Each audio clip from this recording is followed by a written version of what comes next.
بسم الله الرحمن الرحيم والضحى والليل إذا سجى ما ودعك ربك وما قلى وللآخرة خير لك من الأولى ولسوف يعطيك ربك فترضى ألم يجدك يتيما الحمد لله نحمده ونستعينه ونستغفره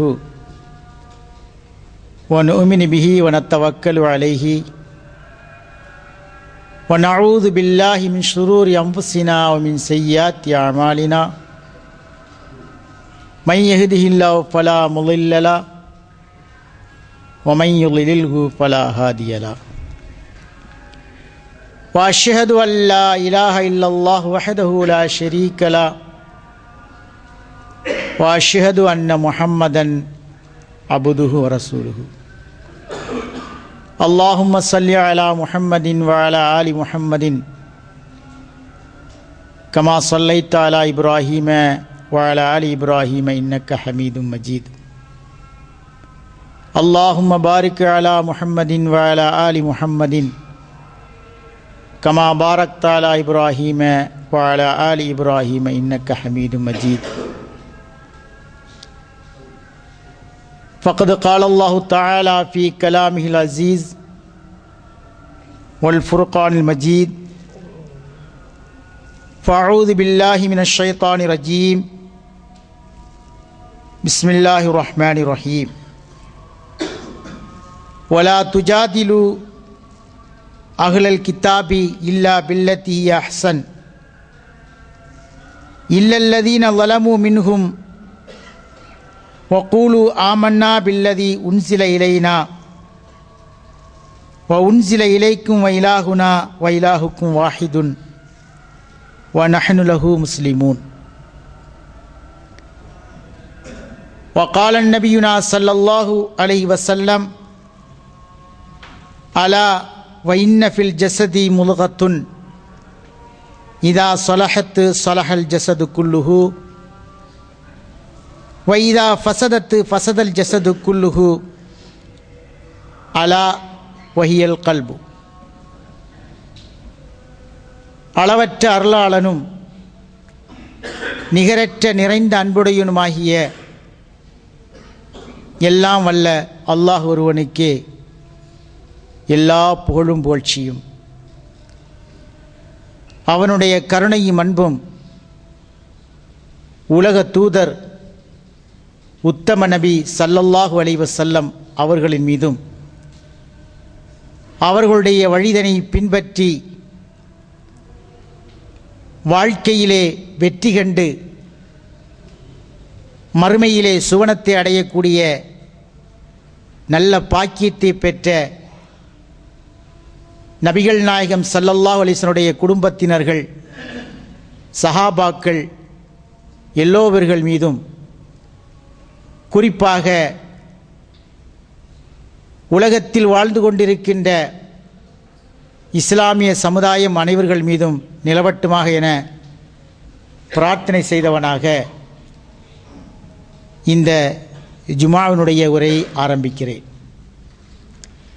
இன்றைக்கு கொடுக்கப்பட்ட தலைப்பு முஃப்சிதாத்துல் குலூபு, அதாவது உள்ளத்தில் ஏற்படக்கூடிய குழப்பங்கள். அந்த குழப்பங்களுடைய விளைவுதான் தவறான விவாதங்கள் செய்வது, தவறான முறையிலே தர்க்கங்கள் புரிவது. இந்த தவறான விவாதங்களும் தர்க்கங்களும் உள்ளத்திலே பலவிதமான குழப்பங்களை ஏற்படுத்தி அது வீண் சந்தேகத்திலே நம்மை விட்டுவிடும். ஆகவே இந்த விவாதங்களை இரண்டு விதமாக பிரிக்கலாம். ஆரோக்கியமான விவாதம், ஆரோக்கியமான விவாதத்தை நாம் மேற்கொள்கின்ற பொழுது அதனுடைய பயனாக நாம் ஏற்றிருக்கின்ற இந்த கொள்கையிலே நமக்கு உள்ளத்திலே உறுதியான நம்பிக்கை ஈமான் பிறக்கும். தவறான முறையிலே விவாதங்களை மேற்கொள்கின்ற பொழுது நம்முடைய கொள்கையிலே தடுமாற்றத்தை ஏற்படுத்தும். ஆகவே ஆரோக்கியமான விவாதத்தை நாம் தேர்ந்தெடுத்து கொள்ள வேண்டும். தவறான விவாதங்களை, ஆரோக்கியமற்ற விவாதங்களை நாம் நம்முடைய வாழ்க்கையிலிருந்து புறக்கணிக்க வேண்டும் என்பதற்காக இந்த தலைப்பு இன்று கொடுக்கப்பட்டிருக்கிறது. அல்லாஹு ஜல்ல சுப்ஹானஹு வ தஆலா தன்னுடைய திருமறை குர்ஆனிலே பல வசனங்களிலே விவாதங்கள் புரிவதை பற்றி நமக்கு குறிப்பிட்டு காட்டுகிறார். நபிமார்களெல்லாம் அவர்கள் எந்த சமுதாயத்திலே பணிபுரிந்தார்களோ, எந்த சமுதாயத்திற்கு சத்தியத்தை எடுத்து வைத்தார்களோ, அந்த சமுதாயத்துடைய முக்கியஸ்தவர்கள் என்ன செய்வார்கள்? நபிமார்களிடத்திலே வந்து விவாதங்கள் புரிவார்கள். அந்த விவாதங்களை எல்லாம் அல்லாஹு தஆலா திருமறை குர்ஆனிலே நமக்கு என்ன செய்கிறான்? கோடிட்டு காட்டுகிறான். ஒரு வசனத்தில் அல்லாஹ் சொல்லுகிறான், ஒலா துஜாதிலு அஹ்லல் கிதாபி, வேதம் கொடுக்கப்பட்டவரிடத்திலே நீங்கள் விவாதங்கள் புரியாதீர்கள், இல்லா பில்லத்தி ஹிய அஹ்சன், அழகிய முறையிலே தவிர. அழகிய முறையிலே எது சத்தியம் எது அசத்தியம் என்று என்கின்ற ரீதியில் அவர்கள் விவாதம் புரிய வந்தால் அந்த விவாதத்தை நீங்கள் மேற்கொள்ளுங்கள். எது சத்தியம் எது அசத்தியம் என்பதை பற்றி விவாதிக்க வந்தால் அந்த விவாதம் ஆரோக்கியமான விவாதம். அந்த விவாதத்தை நாம் மேற்கொள்வதன் மூலமாக அசத்தியத்தில் இருப்பவர்கள் சத்தியத்தை ஏற்றுக்கொள்வதற்கு ஒரு வாய்ப்பு இருக்கிறது. அந்த வாய்ப்பை ஏற்படுத்தி கொடுப்பதற்காக இது போன்ற விவாதங்களை மேற்கொள்வதில் எந்த தப்புமில்லை என்பதாக அல்லாஹு தஆலா சொல்லுகின்ற பொழுது சொல்கிறான். எப்படி சொல்கிறான் என்று சொன்னால், இல்லா பில்லத்தி அஹ்சன், அழகிய முறையிலே தவிர நீங்கள் விவாதங்கள் புரியாதீர்கள் என்று சொல்லிவிட்டு சொல்கிறான், இல்லல்லதீன ஸலமூ மின்ஹும், அதாவது எவர்கள் அநியாயம் செய்து விட்டார்களோ, எவருடைய உள்ளத்திலே அனிதமான எண்ணம் இருக்கிறதோ அப்படிப்பட்டவரிடத்திலே நீங்கள் ஒருபோதும் விவாதங்களை நீங்கள் புரியாதீர்கள்.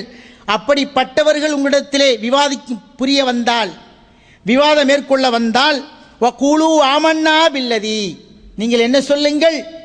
நாங்கள் எங்கள் மீது இறக்கப்பட்ட வேதத்தை நாங்கள் முழுமையாக நம்பியிருக்கிறோம். எங்கள் மீது இறக்கப்பட்ட வேதத்தை நாங்கள் முழுமையாக நம்பியிருக்கிறோம்.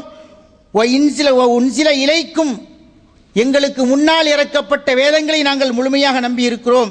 வைலாகுனா வைலாகுக்கும் வாஹித், எங்கள் இறைவனும் உங்கள் இறைவனும் ஒருவனை தவிர வேறில்லை. எங்களை படைத்தவனும் உங்களை படைத்தவனும் அந்த அல்லாஹ் ஒருவன் மட்டும்தான் இருக்கிறான் என்று சொல்லிவிட்டு நீங்கள் சொல்லிவிட்டு என்ன செய்யுங்கள்? ஒதுங்கி விடுங்கள். வநஹ்னு லஹு முஸ்லிமூன், நாங்கள் முற்றிலும் அவனுக்காகவே கட்டுப்பட்டவர்கள். நாங்கள் அல்லாஹ் ஒருவனுக்காகவே கட்டுப்பட்டவர்கள். ஆகவே அந்த அல்லாஹு தஆலா எந்த விஷயத்தில் விவாதம் செய்ய வேண்டும் என்று கட்டளையிட்டிருக்கிறானோ, எந்த விஷயத்தில் விவாதம் செய்தால் அது ஆரோக்கியமாக இருக்கும் என்று எங்களுக்கு போதித்திருக்கிறானோ, அந்த போதனையின் அடிப்படையில் மட்டும்தான் நாங்கள் விவாதம் செய்வோம் என்று சொல்லிவிட்டு ஒதுங்கிவிடுங்கள் என்று அல்லாஹு ஜல்ல சுப்ஹானஹு வ தஆலா இந்த வசனத்தின் மூலமாக விவாதம் செய்வதற்கு அனுமதி தருகிறான். ஆனால் அந்த அனுமதி துஷ்பிரயோகம் செய்யப்படக்கூடாது. அந்த அனுமதியை நாம் தவறான வழியிலே பயன்படுத்தி கொண்டு தேவையற்ற சந்தேகங்களை உண்டு பண்ணக்கூடிய பிரச்சனைகளிலே தலையிட்டு அதை ஒரு விவாதக்களமாக ஏற்படுத்தி விவாதம் புரிந்தால் பலவிதமான பிளவுகள் ஏற்படும். அதன் மூலமாக சண்டைகள் ஏற்படும், அதன் மூலமாக சந்தேகங்கள் ஏற்படும், அதன் மூலமாக மார்க்கத்தை விட்டு விரண்டோடக்கூடிய ஒரு சூழ்நிலைக்கு தள்ளப்படுவார்கள். ஆகவே அது போன்ற விவாதங்களில் நீங்கள் ஒருபோதும் கலந்து கொள்ளாதீர்கள் என்று அல்லாஹு ஜல்ல சுப்ஹானஹு வ தஆலா இந்த வசனத்தின் மூலமாக நமக்கு என்ன செய்கிறான்? தெளிவாக சொல்லி காட்டுகிறான். அன்பானவர்களே, விவாதம் என்பது மார்க்கத்தில் அனுமதிக்கப்பட்ட ஒன்றுதான். இந்த விவாதத்தை எப்படி புரிய வேண்டும் என்பதற்கு இறைவன் நமக்கு மிக தெளிவாக திருமறையின் மூலமாக என்ன செய்கிறான்? பல்வேறு வசனங்களை நமக்கு சொல்லி காட்டுகிறான். நபிகள் நாயகம் ஸல்லல்லாஹு அலைஹி வஸல்லம் வாழ்க்கை வரலாறை நாம் பார்க்கிறோம். அவர்கள் எத்தனையோ பிரமுகரிடத்திலே சத்தியத்தை எடுத்து வைத்திருக்கிறார்கள். அந்த சத்தியத்தை எடுத்து வைக்கின்ற பொழுது தவறான முறையில் விவாதங்கள் வந்தது என்று சொன்னால் அந்த விவாதத்தை என்ன செய்வார்கள்? புறக்கணிப்பார்கள். ஆரோக்கியமான முறையில் விவாதம் இருக்கும் என்று சொன்னால் அந்த விவாதத்தை ஏற்றவர்களுக்கு என்ன செய்வார்கள்? இதுதான் சத்தியம் என்று புரிய வைப்பார்கள். அதுதான் நபிகள் நாயகம் ஸல்லல்லாஹு அலைஹி வஸல்லம் நடைமுறையாக இருக்கிறது. அந்த நடைமுறையை தான் நபித்தோழர்கள் பேணினார்கள். அந்த நடைமுறையை தான் காலங்காலமாக பேணப்பட வேண்டும் என்றும் வழிமுறையிலே இருக்கிறது. அல்லாஹு தஆலா தன்னுடைய திருமறையிலே என்ன செய்கிறான்? மிக தெளிவாக என்ன செய்கிறான் சொல்லி காட்டுகிறான். இப்ராஹிம் அலைஹிஸ்ஸலாமுடைய வாழ்க்கை வரலாறை சொல்லி காட்டுகிறான். இப்ராஹிம் நபி ஒரு சிறந்த நபி. அல்லாஹு தஆலா அவர்களை என்ன செய்கிறான்? தன்னுடைய உற்ற நண்பராக ஆக்கி இருக்கிறான். அந்த இப்ராஹிம் நபி இடத்திலேயே ஆட்சி அதிகாரம் கொடுக்கப்பட்ட ஒரு அரசன் என்ன செய்கிறான்? விவாதத்துக்கு அழைக்கிறான். எப்படிப்பட்ட விவாதம் என்று சொன்னால், இப்ராஹிம் நபியிடத்திலே கேட்கிறான், உன்னுடைய இறைவன் யார்? நீ இறைவன் இறைவன் என்று சொல்கின்றாயே, அந்த இறைவன் என்றால் யார்? அவன் எப்படிப்பட்டவன் என்று கேட்கின்ற பொழுது இப்ராஹிம் நபி சொல்கிறார்கள், அவன்தான் எல்லாவற்றையும் படைத்திருக்கிறான். அவன் உயிர் கொடுக்கவும் செய்கிறான், உயிர் எடுக்கவும் செய்கிறான். அவன் என்ன செய்கிறான்? ஹுவல்லதி யுஹ்யி வ யுமீத்து, அவன் உயிர் கொடுக்கவும் செய்கிறான், உயிர் எடுக்கவும் செய்கிறான் என்று இப்ராஹிம் நபி அலைஹிஸ்ஸலாத்து வஸ்ஸலாம் அவர்கள் அந்த அரசனிடத்திலே நம்புர் என்று சொல்வார்கள். அந்த அரசனிடத்திலே சொல்கிறார்கள். அப்ப அவன் என்ன சொல்கிறான்? என்னிடத்திலே அதிகாரம் இருக்கிறது, என்னிடத்திலே ஆட்சி இருக்கிறது, ஆகவே நானும் என்ன செய்வேன்? உயிர் கொடுக்கவும் செய்வேன், உயிர் எடுக்கவும் செய்வேன். ஒருவனுக்கு தண்டனையை கொடுத்து அவனுக்கு என்ன செய்வேன்? அவனுடைய உயிரை பறிக்கிறேன். ஒருவனுக்கு மன்னிப்பை கொடுத்து அவனுக்கு உயிர் பிச்சை கொடுக்கிறேன். இதுவும் கூட இறைவனுடைய தன்மைதான். ஆகவே நீ சொல்கின்ற இறைவன் என்ன செய்கிறானோ அதை நானும் செய்கிறேன், நானும் உயிர் கொடுக்கிறேன், நானும் உயிர் எடுக்கிறேன் என்று என்ன செய்கிறான்? இப்ராஹிம் நபி அவரிடத்திலே அந்த நம்ரூத் என்கின்ற அரசன் என்ன செய்கிறான்? வாதிக்கிறான். இப்ராஹிம் நபி அவர்கள் என்ன செய்தார்கள்? அவனிடத்திலே இவனுக்கு இந்த ரூட்டில் போனால் சரி வராது, இவனை எப்படி மடக்கினால் சரியாக வரும் என்றவர்கள் என்ன செய்கிறார்கள்? சிந்தித்து பார்க்கிறார்கள். அந்த சிந்தனையுடைய வெளிப்பாடாக அவர்கள் சொல்கிறார்கள், ஃபஇன்னல்லாஹ யஅதி பிஷம்ஸி மினல் மஷ்ரிகி, இறைவன் என்ன செய்கிறான்? சூரியனை காலையிலே கிழக்கிலிருந்து உதயமாக்குகிறான். சூரியனை காலையிலே கிழக்கிலிருந்து உதயமாக்குகிறான். நீ என்ன செய்? மேற்கிலிருந்து நீ கொண்டு வா பார்ப்போம். கிழக்கிலிருந்து சூரிய உதயமாகி மேற்கிலே மறைகிறது. ஃபஅத்தி பிஹா மினல் மக்ரிபி, நீ அதை மேற்கிலிருந்து உதய செய்து பார்ப்போம், ஒன்னால் அது முடிகிறதா என்று பார்ப்போம் என்று சொன்ன உடனே அவனுடைய அதிகாரத்துக்கு உட்பட்டதல்ல. சூரியன் உதயமாகுவதும் அது மறைவதும் இந்த உலகத்தினுடைய லட்சோப லட்ச கோடான கோடி நட்சத்திரங்களெல்லாம் சுழன்று கொண்டிருக்கின்றன. அதனுடைய வெளிப்பாடுதான் இரவு பகல் மாறி மாறி வருகின்றன. இதெல்லாம் அல்லாஹு தஆலா ஒருவனால் மட்டுமே செய்யக்கூடிய ஒன்று. நீ உயிர் கொடுப்பேன், உயிர் எடுப்பேன் என்று சொல்கிறாயே, உன்னால் முடிந்தால் நீ கிழக்கில் உதயமாகக்கூடிய சூரியனை மேற்கிலிருந்து கொண்டு வா பார்ப்போம் என்று சொன்ன உடனே ஃபபுஹித்தல்லதி கஃபர், இறைவனை நிராகரித்த அவன் என்ன செய்தான்? வாயடைத்து போய்விட்டான். அவனால் எந்த ஒன்றும் பதில் சொல்ல முடியவில்லை. அவனுக்கு இதற்குண்டான தகுந்த பதிலை அவனால் கூற முடியவில்லை. வாயடைத்து கூடி குறுகி போய்விட்டான். வல்லாஹு லா யஹ்தி கௌமல் லாலிமீன், அநியாயக்காரர்களுக்கு அல்லாஹு தஆலா ஒருபோதும் நேர்வழி காட்ட மாட்டான். அநியாயக்காரன் தப்பான வழியில விவாதிக்க வந்தால், தவறான முறையிலே விவாதத்திற்கு வந்தால் அந்த விவாதம் வெற்றி கொள்ள முடியாது. அந்த விவாதம் என்ன செய்யாது? ஒருபோதும் வெற்றி அடையாது. அந்த விவாதத்தை செய்யக்கூடியவர்கள் தவறானவர்கள், அநியாயக்காரர்கள். அப்படிப்பட்ட அநியாயக்காரர்களுக்கு அல்லாஹு ஜல்ல சுப்ஹானஹு வ தஆலா ஒருபோதும் நேர்வழி காட்ட மாட்டான் என்று இந்த வசனத்திலே இறைவன் தெளிவாக சொல்லி காட்டுகிறான். அப்ப பாருங்கள், அல்லாஹ்வுடைய விஷயத்திலேயே அவன் செய்தான், விவாதிக்க வந்தான். அந்த விவாதம் வெற்றி கொள்ளப்பட்டதா? அவனால் முடியவில்லை, வாயெடுத்து போய்விட்டான். அப்ப நாம் என்ன செய்ய வேண்டும்? சிந்திக்க வேண்டும். நபிகள் நாயகம் ஸல்லல்லாஹு அலைஹி வஸல்லம் சொன்னார்கள், ஒவ்வொரு மனிதனுடைய உள்ளத்திலேயும் ஒரு சதை துண்டு இருக்கிறது. ஒவ்வொரு மனிதனுடைய உள்ளத்திலேயும் ஒரு சதை துண்டு இருக்கிறது. அதை அல்லாஹ்வுடைய தூதரே சொல்கிறார்கள், அலா வைன்ன ஃபில் ஜஸதி முல்கத்துன், அறிந்து கொள்ளுங்கள், ஒவ்வொரு மனிதனுடைய உள்ளத்திலேயும் ஒரு சதை துண்டு இருக்கிறது. இதா ஸலஹத்து ஸலஹல் ஜஸது குல்லுஹு, அந்த ஒரு சதை துண்டு மட்டும் சரியாகிவிட்டது என்று சொன்னால் ஸலஹல் ஜஸது குல்லுஹு, அனைத்துமே சரியாகிவிடும்.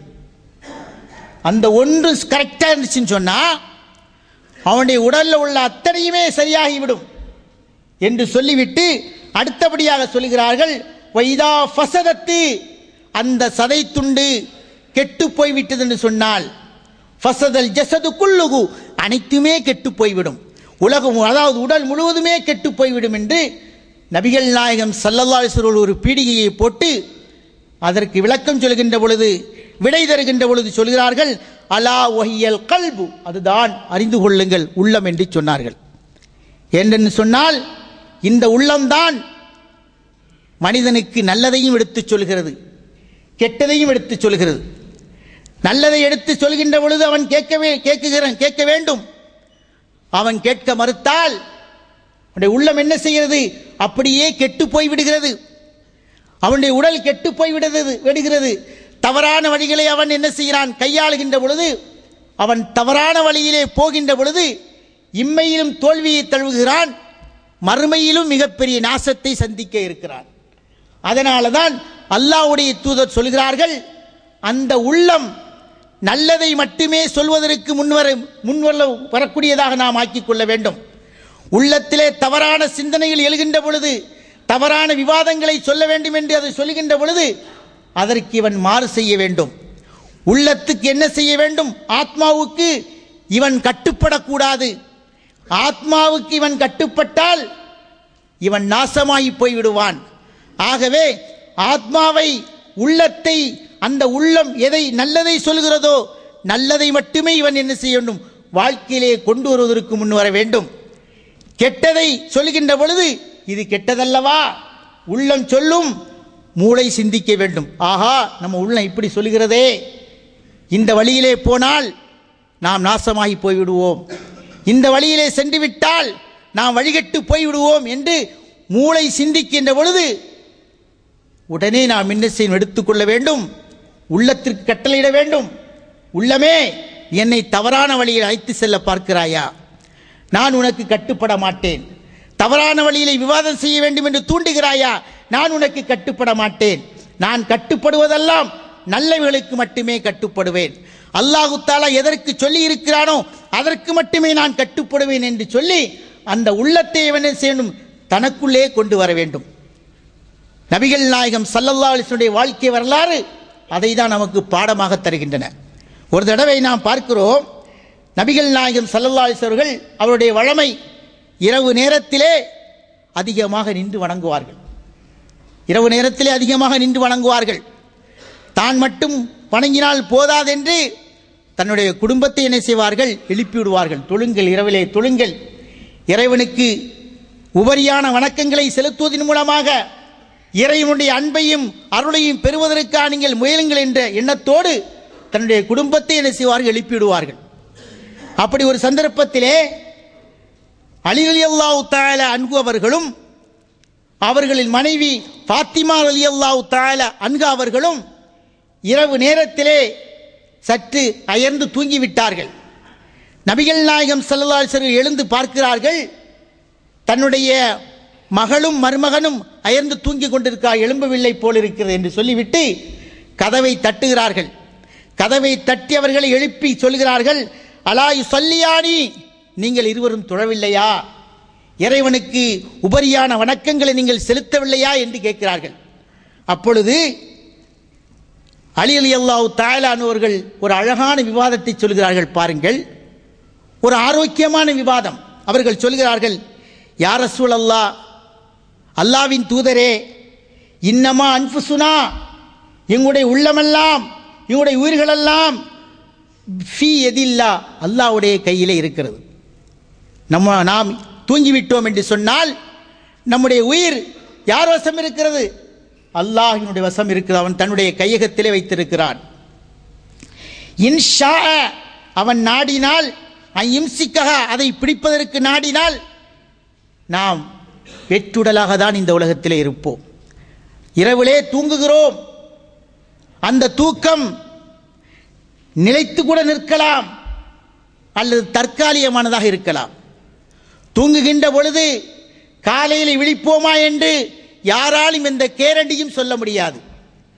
மனிதனால் உருவாக்கப்படுகின்ற பொருட்களுக்கு காரண்டி தருகிறான், வாரண்டி தருகிறான், உத்தரவாதம் தருகிறான்.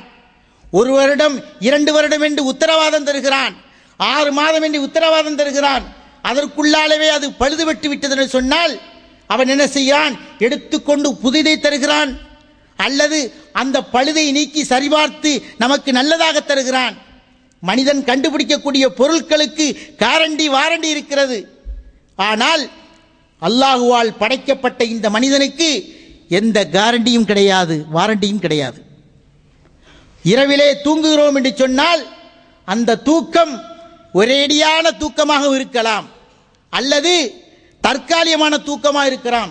இதை மனதில் வைத்துதான் அலி ரலியல்லாஹு தஆலா அன்ஹு அவர்கள் நபிகள் நாயகம் ஸல்லல்லாஹு அலைஹி வஸல்லம் சொல்கிறார்கள், இன்ஷா யம்சிக்கஹா அல்லாஹ் நாடினால் அதை என்ன செய்கிறான்? பிடித்து வைத்துக் கொள்கிறான். வ இன்ஷா யுர்சிலஹா அவன் நாடினால் அவன் என்ன செய்கிறான்? விட்டு விடுகிறான். விட்டு விடுகின்ற பொழுது நாம் எழும்பி விடுகிறோம், தடுத்து வைத்திருக்கின்ற பொழுது நாம் டெட்பாடியாக மாறிவிடுகிறோம். இதுதான் யதார்த்தமான நிலைமை. இதை சொன்னவுடனே ஃபவல்லன் நபி ஸல்லல்லாஹு அலைஹி வஸல்லம் அல்லாஹ்வுடைய தூதர் திரும்பி ஓஹோ எல்ரிபு பியதிஹி அலா ஃபஹ்திஹி தன்னுடைய தொடையின் மீது அடித்துவிட்டு சொன்னார்கள், வ யுரீதில் கௌல அந்த வார்த்தையை திருப்பி சொல்லிவிட்டு சொன்னார்கள், வ கானல் இன்சானு அக்ஸர ஷைஇன் ஜதலா. திருமறை குர்ஆனை அப்படி எடுத்து சொல்கிறார்கள்.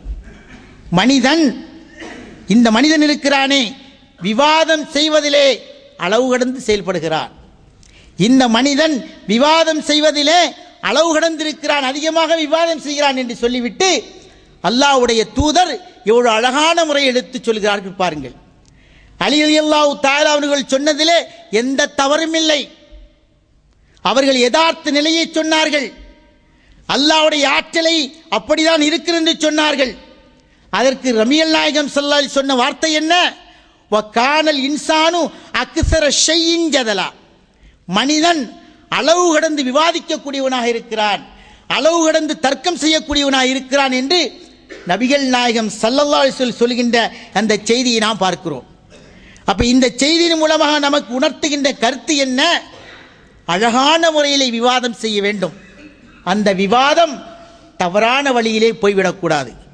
குர்ஆனிலே எழுத்துப்பிழை இருக்கிறதா என்கின்ற விவாதம் நமக்கு தேவையில்லை. அந்த விவாதம் மாற்று மத மக்களுக்கு மத்தியிலே தவறான சிந்தனையை கொண்டு விட்டுவிடும். குர்ஆனில் எழுத்துப்பிழை இருக்கிறதா இல்லையா அதை பற்றி சிந்திப்பதற்கு நமக்கு எந்த அதிகாரமும் இல்லை. குர்ஆன் இறை வேதமா? குர்ஆனிலே சொல்லப்படுகின்ற கருத்துக்கள் பொய்ப்பிக்கப்படுகிறதா? குர்ஆனுடைய விஞ்ஞான கருத்துக்களை இன்றைக்கு சவால் விட்டு கொண்டிருக்கிறதா? அதை பற்றி சொல்லுங்கள். ஏன் வீணான விவாதங்களுக்கு செல்ல வேண்டும்? அந்த விவாதத்தின் மூலமாக நமக்குள்ளேயே பல பிரிவுகள் ஏற்பட காரணமாக அமைந்து விடுகிறது. அதை ஏன் சிந்திக்க மறுக்கிறோம்? சிந்தித்து பார்க்க வேண்டும். குர்ஆனை பற்றி சிந்தியுங்கள், அல்லாஹ்வுடைய படைப்பை பற்றி சிந்தியுங்கள், அல்லாஹு தஆலா தந்திருக்கின்ற விஞ்ஞான கருத்துக்கள், அவன் இந்த உலகத்திலே விட்டிருக்கின்ற சவால்கள், அவைகளை பற்றி சிந்தியுங்கள். உலகத்திலே சொல்கிறார்கள், எந்த ஒன்றானாலும் நாங்கள் கண்டுபிடித்து விடுவோம். காணாமல் போன விமானத்தை கண்டுபிடிக்க முடியவில்லை. எதாவற்றுக்கும் மேலாக ஒருவன் இருக்கிறான் என்பதை காட்டிக் கொண்டிருக்கிறது அல்லவா? அதை பற்றி சிந்தியுங்கள். அல்லாஹு தஆலா நாடினால் எல்லாம் இந்த உலகத்திலே எல்லாம் அவனாலேயே செயல்படுகின்றன. அல்லாஹ்வுடைய நாட்டம் இல்லாமல் இந்த உலகத்திலே எந்த ஒன்றும் நடக்கப் போவதில்லை என்கின்ற சிந்தனையை மக்களுக்கு மத்தியிலே சொல்வதற்காக விவாதங்கள் நடத்தலாம். அந்த விவாதம் ஆரோக்கியமானதாக இருக்கிறது. தவறான விவாதங்களை நாம் என்ன செய்ய வேண்டும்? புறக்கணிக்க வேண்டும். அதற்காக செய்யப்படுகின்ற செலவீனங்களை தவிர்த்து கொள்ள வேண்டும். அதுதான் ஆரோக்கியமான ஒரு செயல் என்பதை நமக்கு என்ன செய்ய வேண்டும்? நாம் புரிந்து கொள்ள வேண்டும். அது மட்டுமல்லாமல் விவாதம் என்பது அறிவற்ற தனத்திலே விவாதம் செய்யக்கூடாது. அல்லாஹு தஆலா தன்னுடைய திருமறையிலே குர்ஆனிலே சொல்லி காட்டுகின்ற பொழுது ஒமை இஜாதிலு ஃபீ கைரி பில்லாஹி ஃபீ கைரி இல்மின், எவன் ஒருவன் அல்லாஹ்வுடைய விஷயத்திலே அறிவில்லாத தனத்திலே விவாதிக்க செய்ய வருகிறானோ வயத்தபிஉ குல்ல ஷைத்தானி மரீது, வரம்பு கடந்த ஷைத்தானுடைய வழியே அவன் பின்பற்றுகிறான். அல்லாஹு தஆலா அவனை பற்றி என்ன செய்ய? அவன் படைத்த படைப்புகளை பற்றி சிந்திக்க வேண்டும். அவன் இந்த உலகத்திலே வானத்தை எப்படி படைத்திருக்கிறான், சூரியனை எப்படி படைத்திருக்கிறான், கடலை எப்படி படைத்திருக்கிறான், இந்த படைப்புகளெல்லாம் மனிதனுக்கு என்னென்ன சொல்லிக் கொண்டிருக்கிறது, என்னென்ன பயன்களை தந்து கொண்டிருக்கிறது என்கின்ற விவாதம் தேவையான ஒன்று.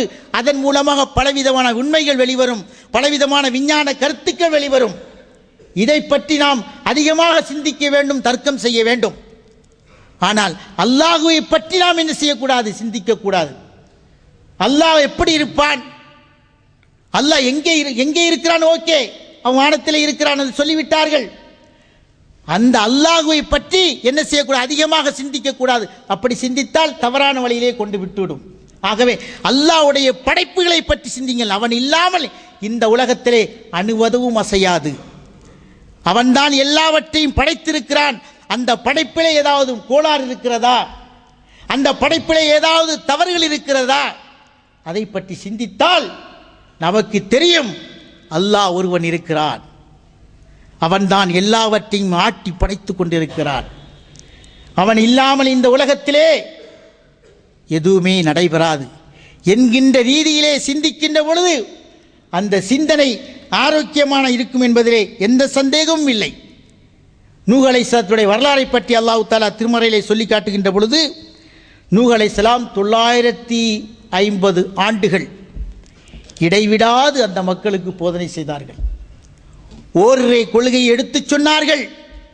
அல்லாஹ்வை வணங்குங்கள், அவனுக்கு இணை கற்பிக்காதீர்கள். அல்லாஹ் தஆலா உங்களுக்கு தந்திருக்கின்ற நல்லவைகளை நீங்கள் புசித்து அவனுக்கு நன்றி செலுத்தி அவனுக்கு நீங்கள் கடமை உணர்வோடு செயல்படுங்கள் என்று நூஹ் அலைஹிஸ்ஸலாம் அவர்கள் அந்த சமுதாய மக்களுக்கு மத்தியிலே போதனை செய்தார்கள்.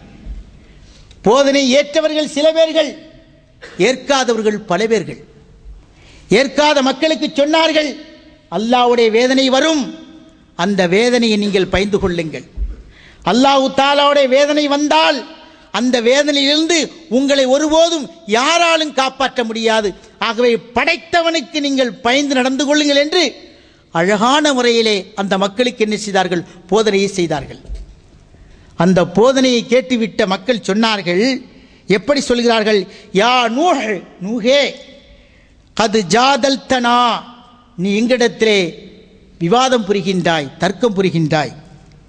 ஃபக்ஸர்த ஜிதாலனா, நீ எங்களிடத்திலே அதிகமாக ரொம்ப அளவு கடந்து ஓவரா போயிட்ட, ரொம்ப ஓவரா நீ நினைச்சிற பேசுற அப்படிங்கிற மாதிரி சொல்லிவிட்டு சொன்னார்கள், ஃபௌத்தினா பிமா தொய்தினா இன் குந்தமின சாதிகீன், நீ சொல்றதுல உண்மையா இருப்பின்னு சொன்னா, நீ சொல்றதுல நீ ஏதோ அல்லாஹ்விடத்திலிருந்து வேதனையை கொண்டு வருவேன், வேதனையை கொண்டு வருவேன்னு சொல்லிட்டு இருக்கிறியே, இது உண்மையா இருக்கும் என்று சொன்னால் இந்த தர்க்கத்தை இத்தோடு முடித்துக்கிட்டு நீ சொல்லக்கூடிய வேதனையை கொண்டு வா பார்ப்போம் என்று சொன்னார்கள்.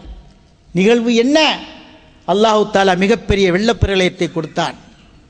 அந்த வெள்ளப்பிரளயத்தின் மூலமாக நூஹ் நபியோடு மோதியவர்கள், நூஹ் நபியோடு தர்க்கத்தில் ஈடுபட்டவர்கள், அல்லாஹ்வை புறக்கணித்தவர்கள், அல்லாஹ்வுக்கு இணை வைத்தவர்கள், இத்தனை பேர்களும் அந்த வெள்ளத்திலே மூழ்கடிக்கப்பட்டார்கள். நூஹ் நபியுடைய மகன் உட்பட. அந்த மகன் இஸ்லாத்தை ஏற்றுக்கொள்ளவில்லை. தன்னுடைய குடும்பத்தில் ஒருவன் என்று அவர்கள் என்ன செய்யவில்லை? அல்லாஹ் பார்க்கவில்லை, நம்முடைய நபியுடைய மகன் தானே என்று பார்க்கவில்லை.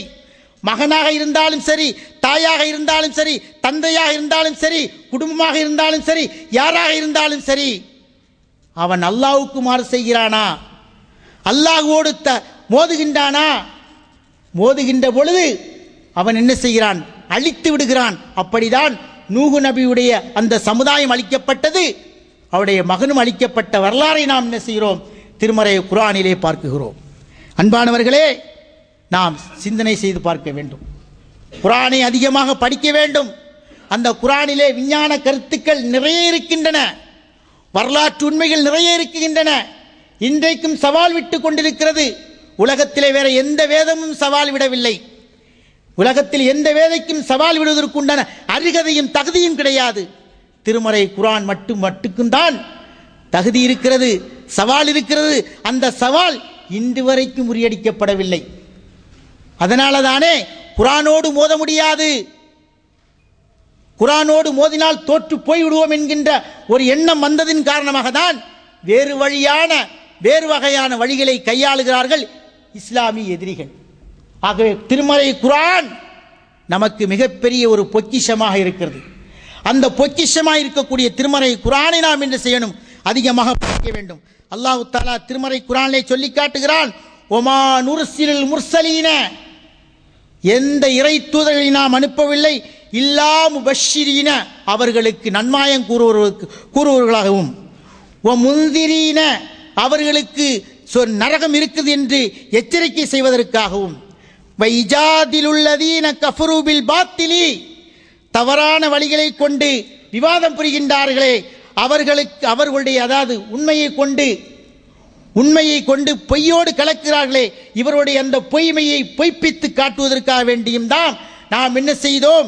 எல்லா நபிமார்களை நாம் அனுப்பி வைத்திருக்கிறோம் என்று சொல்லிவிட்டு சொல்கிறார், ஒத்தகுது ஆயாத்தி ஒமா உந்திரு ஹுசுவா, என்னுடைய இந்த வசனங்களையும் அவர்களுக்கு எது எச்சரிக்கை செய்யப்பட்டதோ அந்த எச்சரிக்கையும் எவர்கள் கேலியா எடுத்துக் கொள்கிறார்களோ அவர்களெல்லாம் உண்மையான அநியாயக்காரர்கள் என்று அல்லாஹ் தஆலா இந்த வசனத்தின் மூலமாக நமக்கு சொல்லி காட்டுகிறான். இன்னொரு வசனத்திலே சொல்கிறான், இஜாதிலூனக ஃபில் ஹக்கி பாதமா தபையன, உங்களிடத்திலே சில பேர்கள் உண்மை தெளிவாக வந்த பிறகும் உங்களிடத்திலே விவாதிக்க வருகிறார்கள். அவர்கள் யார் தெரியுமா? அப்படி விவாதத்துக்கு வருகின்ற பொழுது அவர்களை மூத்து துரத்துவது போன்று அவர்கள் உணர்கிறார்கள். கண்ணுக்கு எதிரையே பார்க்கிறார்கள். நம்மை மரணம் விரட்டுகிறது, மரணம் நம்மை அண்டி வருகிறது, மரணம் நம்மை கவ்வப் போகிறது என்று உணர்ந்து கொள்கிறார்கள். அதனால் தான் விவாதத்துக்கு வருகிறார்கள் என்று சொல்லி அல்லாஹ் தஆலா இந்த வசனத்தில் நமக்கு என்ன செய்கிறான்? தெளிவாக சொல்லி காட்டுகிறான். ஆகவே விவாதங்கள் தேவைதான். அந்த விவாதங்கள் எப்படி இருக்க வேண்டும்? அதன் மூலமாக நம்முடைய ஈமான் வளர வேண்டும். அந்த விவாதத்தை செய்கின்ற பொழுது 4 மாற்று மத நண்பர்கள் பார்க்கின்ற பொழுது இந்த விவாதம் அழகாக இருக்கிறதே, இருவருமே சத்தியத்தை சொல்கிறார்களே, இவர் இருவரும் மோதுகின்ற பொழுது சத்தியம் வெளிப்பட்டு அந்த சத்தியம் பரவலாக்கப்படுகின்ற பொழுது அது நமக்கு ஆரோக்கியமான ஒன்று. ஆனால் விவாதம் என்ற பெயராலே முடிவே கிடைக்காத சில விஷயங்களை எடுத்து வைத்துக் கொண்டு அதிலே விவாதம் செய்கின்ற பொழுது அந்த விவாதம் என்ன செய்துவிடும்? நம்மை படுகொலியிலே தள்ளிவிடும்.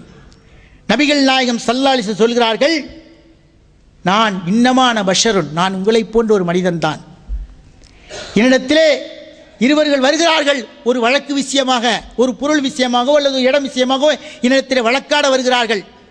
ஒருவர் சொல்லுகிறார் இது என்னுடைய இடம் என்று பொருள் என்று, இன்னொருவர் சொல்லுகிறார் இது என்னுடைய இடம் என்னுடைய பொருள் என்று சொல்கிறார். ஆனால் உண்மையிலேயே அது யாரோ ஒருவருக்காவது அந்த பொருள் இருக்கும். ஆனால் வாதியும் பிரதிவாதியும் அவர்களுடைய வாத திறமையால் அவர்கள் தர்க்கின்ற தர்க்க ரீதியாக நான் என்ன செய்கிறேன்? தீர்ப்பு வழங்கிவிடுகிறேன். யாருக்கு தீர்ப்பு வழங்கிவிடுகிறேன்?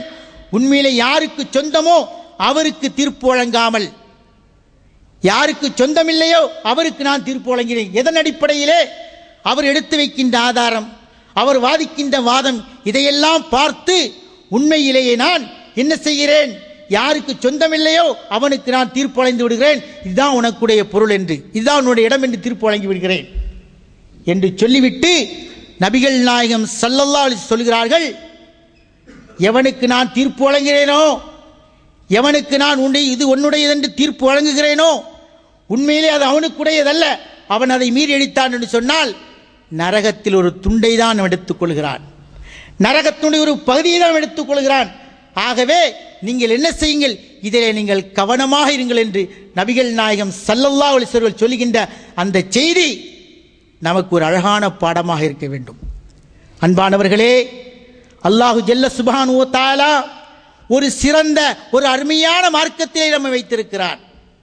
அந்த மார்க்கத்திலே அடிப்படை அம்சமாக இருக்கக்கூடிய திருமறை குர்ஆனையும் ஹதீஸையும் மக்களுக்கு மத்தியில் எடுத்து சொல்வதில் நாம் முனைப்பு காட்ட வேண்டும். அப்படி முனைப்பு காட்டி அந்த மக்களுக்கு மத்தியில் எடுத்து சொல்ல சொல்ல நம்முடைய ஈமானும் வளரும், நம்முடைய நன்மைகளும் அதிகமாகி போய்விடும். இதிலே நாம் அதிகமாக கவனம் செலுத்த வேண்டும். அப்படி கவனம் செலுத்தக்கூடிய நல்ல மக்களாக இறைவன் நம் அனைவரையும் ஆக்கியல் வேண்டும் என பிரார்த்தித்தவனாக ஜும்மாவினுடைய முதல் முடிக்கிறேன். பாரக்கல்லா அலக்கும் ஃபிக்ருல் அதீம் வ நஃபஅனா வய்யாக்கும் பில் ஆயாத்தி வ திக்ரில் ஹக்கீம்.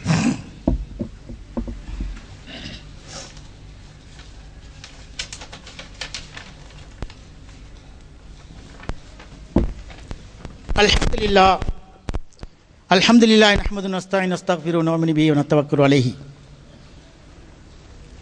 எல்லாம் வல்ல அல்லாஹ்வின் நல்லடியார்களே, நபிகள் நாயகம் ஸல்லல்லாஹு அலைஹி வஸல்லம் அவர்கள் ஒரு ஹதீஸிலே சொல்கின்ற பொழுது சொன்னார்கள், அன ஸஈமுன் பி பைத்தின் ஃபீ ரப்ஸில் ஜன்னா, நான் சொர்க்கத்திலே ஓரமாக இருக்கக்கூடிய ஒரு இடத்திலே உங்களுக்கு ஒரு இடத்தை தருவதற்கு நான் பொறுப்பேற்றுக் கொள்கிறேன். யார் என்று சொன்னால், லிமன் தரக்கல் மரா இன்கான முஹக்கிகன், அதாவது எவன் வீண் தர்க்கம் செய்கின்றானோ அந்த வீண் தர்க்கத்தை எவர் விட்டுவிடுகிறாரோ அப்படி விட்டுவிடக்கூடியவருக்கு சொர்க்கத்திலே ஒரு ஓரமாக ஒரு வீட்டை அமைத்துக் கொள்வதற்கு உண்டான பொறுப்பை நான் ஏற்றுக்கொள்கிறேன் என்று நபிகள் நாயகம் ஸல்லல்லாஹு அலைஹி வஸல்லம் சொன்ன அந்த செய்தியை நான் செய்கிறோம், ஹதீஸிலே பார்க்கிறோம். அப்படி தொடர்ந்து சொல்கின்ற பொழுது சொல்கிறார்கள், ஒஃபி பைத்தின் ஃபி வசத்தில் ஜன்னா, சொர்க்கத்திலே நடுவிலே ஒரு வீட்டை அமைத்துக் கொள்வதற்கு நான் பொறுப்பேற்றுக் கொள்கிறேன். லிமன் தரக்கல் கதிப வைன்கான மாசிஹன், தமாசுக்காக இருந்தாலும் சரி கேளிக்கையாக இருந்தாலும் சரி பொய்யை எவன் தர்க்கமாக எடுத்துக் கொள்கிறானோ அந்த தர்க்கத்தை எவன் விட்டு விடுகிறானோ அவனுக்கு சொர்க்கத்தின் நடுவிலே ஒரு வீட்டை அமைத்துக் கொள்வதற்குண்டான பொறுப்பு நான் எடுத்துக்கொள்கிறேன். அவனுக்கு ஒரு கிடைக்குங்கிறது நான் நினைச்சு கேரண்டி தர்றேன் அப்படிங்கிற மாதிரி நபிகள் நாயகம் ஸல்லல்லாஹு அலைஹி சொல்லிவிட்டு சொல்கிறார்கள், ஒஃபி அலல் ஜன்னத்தி லிமன் ஹஸ்ன குலுக்கஹு, எவன் தன்னுடைய குணங்களை நல்லதாக்கிக் கொள்கிறானோ அவனுக்கு சொர்க்கத்திலே உயர்ந்த ஒரு இடத்தை தருவதற்கு நான் பொறுப்பேற்றுக் கொள்கிறேன். இப்போ இதில் 3 விஷயங்களை நபிகள் நாயகம் ஸல்லல்லாஹு அலைஹி சொல்லி காட்டுகிறார்கள். அதில் மூணாவது முதல் என்னன்னு சொன்னாக்கா, தர்க்கங்கிறது உண்மையா இருந்தாலும் நாம் என்ன செய்ய வேண்டும், நாமளா போய் தர்க்கம் பண்ணி எப்படியா அவனை தோக்கடிச்சுங்கிற மாதிரி என்ன செய்யக்கூடாது, போகக்கூடாது, நாம் ஒதுங்கிடணும். அப்படி ஒதுங்கி இருந்தால் சொர்க்கத்தின் ஓரத்தையாக கொஞ்சம் இடம் கிடைக்கும் அப்படிங்கிற மாதிரி அல்லாஹ்வுடைய தூதர் சொல்கிறார்கள். இரண்டாவதாக, சில பேர் பொய்யையே என்ன செய்ய தர்க்கமாக எடுத்துக்கொள்வாங்க, அது ஒன்றுமே இருக்காது, சும்மா வேணும், நான் பெரிய வாய்ச்சவடாளு, நான் ரொம்ப பேசுவேன், என்னோட யாரும் மோத முடியாது அப்படிங்கிற மாதிரி சிலவர்கள் பொய்யையே விளையாட்டுக்காக வேண்டியே என்ன செய்வா தர்க்கத்துக்கு வருவாங்க. அப்படி தர்க்கத்துக்கு வருகின்ற பொழுது ஒதுங்கி கொள்ளணும். அப்படி ஒதுங்கி கொண்டால் அவனுக்கு அல்லாஹ் என்ன செய்யறானா, சொர்க்கத்தின் நடுவில் ஒரு இடத்தை கொடுக்கிறதுக்கு நான் பொறுப்பேற்றுக் கொள்கிறேன் என்று நபிகள் நாயகம் ஸல்லல்லாஹு அலைஹி சொல்கிறார்கள். மூணாவதாக, இதெல்லாம் விட்டுக்கிட்டு தன்னுடைய குணங்களை அவன் அழகாக்கி கொள்கிறானோ அவனுக்கு சொர்க்கத்திலே உயர்ந்த இடத்தை, ரொம்ப உயர்ந்த இடத்துல நான் அவனுக்கு சொர்க்கத்தை தர்றதுக்கு பொறுப்பேற்றுக் கொள்கிறேன் என்று அல்லாஹ்வுடைய தூதர் சொல்கின்ற இந்த சொல்லிலே நமக்கு நிறைய படிப்பினைகள் இருக்கின்றன. அந்த படிப்பினைகளை எல்லாம் நம்முடைய வாழ்க்கையிலே கொண்டு நல்ல மக்களாக ஆரோக்கியமான முறைகளிலே மட்டும் நாம் ஈடுபட்டு நம் முடிந்த அளவுக்கு மக்களுக்கு நல்லதை செய்து வாழக்கூடிய நல்ல மக்களாக இறைவன் நம் அனைவரையும் ஆக்கிய வேண்டும் என பிரார்த்தித்தவனாக உரையை முடித்துக் கொள்கிறேன். அஸ்ஸலாமு அலைக்கும் வரஹ்மத்துல்லாஹி தஆலா வபரகாத்துஹு.